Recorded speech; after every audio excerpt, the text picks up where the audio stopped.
Chris, if I can start with you, how excited were you by that Loretta Lynch statement? Monday was a historic moment for the transgender movement. The federal government made it clear that discrimination against transgender people will not stand. And as I watched the Attorney General speak on Monday, I thought about all of the transgender leaders, particularly transgender women of color who have fought for our rights, whose work brought us to this moment, and who are no longer with us because of hate and violence. As a transgender man myself, as someone who, when I was born, the doctor said I was a girl, but I've always known myself to be a man, and I've lived most of my life as a man. As a transgender person of color, I have rarely felt truly seen by the people and the systems that make up our government. And, Monday was a rare moment where I not only felt seen, but I felt that the federal government would join with us in this battle against discrimination. Right. Kerri, were you moved at all by the Attorney General's statement on Monday? I was moved, but I was not moved in a positive way. As both an attorney and a woman, I was very concerned about the words coming from our nation's chief attorney. Yes, it's absolutely important to see everyone, as she said, absolutely. But the problem with her words is that she was ignoring and, quite frankly, marginalizing millions of women across this country who understandably and justifiably feel very concerned about the idea of allowing men into intimate settings like a women's locker room. Right. And the Attorney General is taking, Kerri, using the Civil Rights Act to take action against North Carolina on precisely that point. And you think that's an abuse of the Civil Rights Act to do that?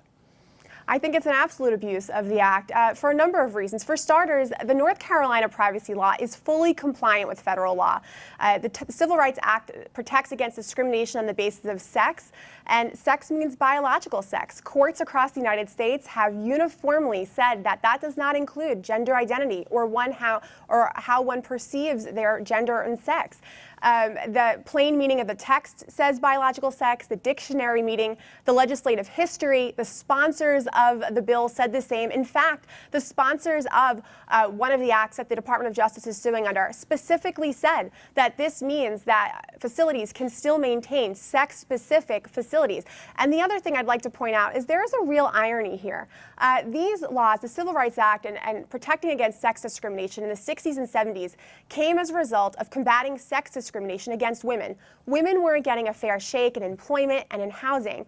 But what's ironic is that these same laws that were designed to protect women are now being used against women and telling women that regardless of how they feel, regardless of what their feelings and their concerns are, they must let men into their locker rooms. And so yet again, we're seeing men's interests trump women's. Chris, hold the discussion on the bathroom policy for a moment. We'll come to that. I just wonder what you think about using the Civil Rights Act for the transgender movement, because clearly that wasn't what was in the mind of those who drafted that act back in the 1960s.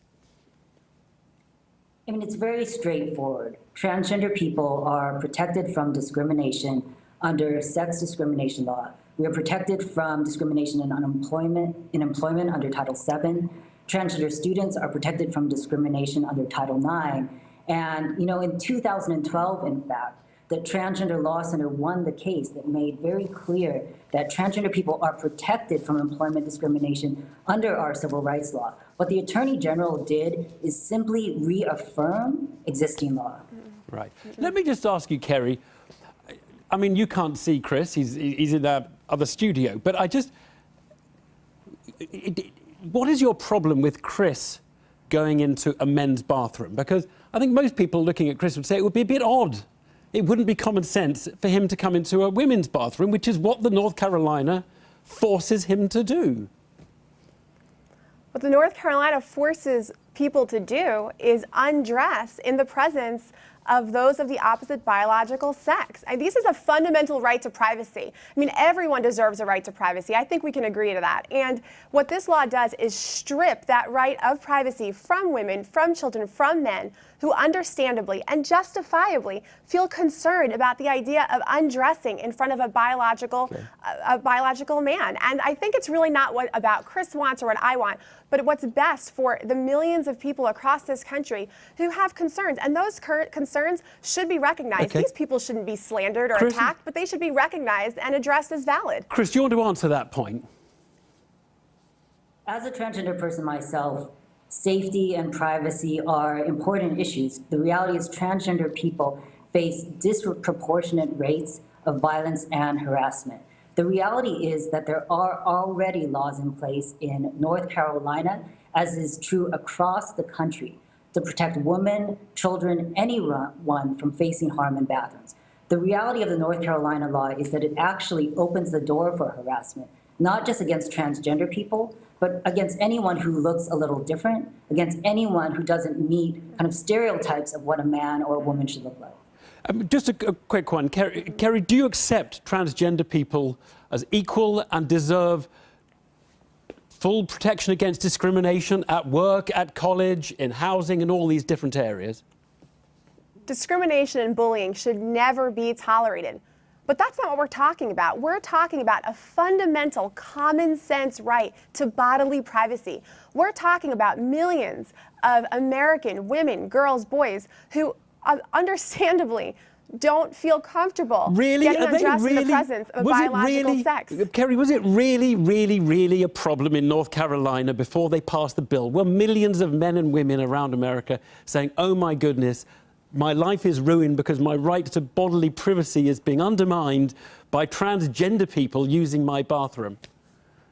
That's not at all what I'm saying. What I'm saying is opening bathrooms and locker rooms to whoever wants to come in. You know, someone can walk in and say, I identify as such, therefore they can go in. That opens the door to those who would abuse those laws to gain access to the people inside for bad reasons. So right now, as a woman, if a man enters the locker room, I can get the manager. I can say, hey, sir, you don't belong here. But now, if we open our locker rooms and our restrooms, I can't say anything until something actually happens to me. We need to leave it there. This is not, Kerri, this is not about transgender people. This is about a fundamental right to privacy for everybody. Chris, Kerri, thank you.